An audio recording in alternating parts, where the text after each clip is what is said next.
नारायण नारायण नारायण।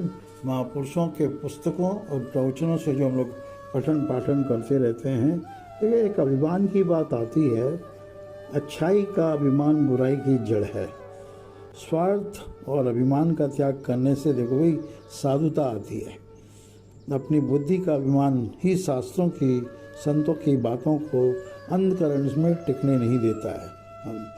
जब कोई अपने अपना अभिमान कर लेता है, इसका मतलब हमने सत्संग को, महापुरुषों की बातों को, विद्वानों की बातों को, आचार्यों की बातों को, शिक्षक की बातों को ग्रहण नहीं किया। वर्ण, आश्रम आदि की जो विशेषता है वह दूसरों की सेवा करने के लिए है, अभिमान करने के लिए नहीं है। आप अपनी अच्छाई का जितना भी मान करोगे उतनी ही बुराई पैदा होगी। इसलिए अच्छे बनो, पर अच्छाई का अभिमान मत करो। ज्ञान मुक्त करता है, पर ज्ञान का अभिमान नरकों में ले जाता है। सात्विक जिसको कहते हैं ना, सात्विक अभिमान। संसारिक वस्तु के मिलने पर तो अभिमान आ सकता है, पर भगवान के मिलने पर अभिमान आ सकता ही नहीं। प्रत्युत अभिमान का सर्वथा नाश हो जाता है। स्वार्थ और अभिमान का त्याग किया बिना मनुष्य श्रेष्ठ नहीं बन सकता। जहाँ जाति का अभिमान होता है वहाँ मुक्ति होनी बड़ी कठिन है, क्योंकि भक्ति स्वयं से होती है, शरीर से नहीं। परंतु जाति शरीर की होती है, स्वयं की नहीं। जब तक स्वार्थ और अभिमान है तब तक किसी के भी साथ प्रेम नहीं हो सकता, बिल्कुल नहीं हो सकता। अभिमानी आदमी से सेवा तो कम होती है, पर उसको पता लगता है कि मैंने ज़्यादा सेवा की है। परंतु निरअभिमानी आदमी को पता तो कम लगता, पर सेवा ज़्यादा करते रहता है। उसको ठौस ही नहीं रहता कहाँ मैंने किसके लिए क्या काम कर दिया।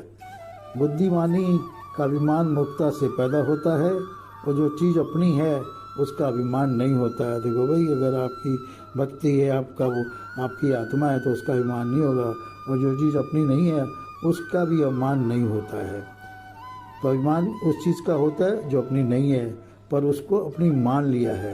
ये संसार की चीज़ें नाशवान हैं, शरीर नाशवान है, पर हमने कर लिया मैं सुंदर, मेरे कपड़े सुंदर, मेरी गाड़ी सुंदर, मेरा व्यापार बढ़िया, मेरा परिवार अच्छा, मेरा राज्य ऐसा, सबको अपना मान रखा है। लेकर जितना जानते हैं उसी को पूरा मानकर जानकारी का अभिमान करने से मनुष्य नास्तिक बन जाता है, और जितना जानते हैं उसमें संतोष न करने से तथा जानकारी का अभाव खटकने से मनुष्य जिज्ञासु बन जाता है।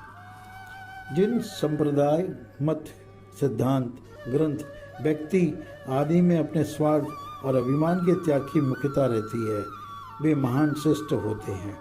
परंतु जिनमें अपने स्वार्थ और अभिमान की मुख्यता रहती है, वे महान निकृष्ट होते हैं। ये हमें रोज देखने को मिलता है। नए नए पंथ समुदाय में कभी कभी दिखता है लेकर के कैसे लोग अपने क्या नाम तो उस थोड़ी सी उपलब्धियों का कितना घमंड से बखान करते रहते हैं। नारायण नारायण नारायण।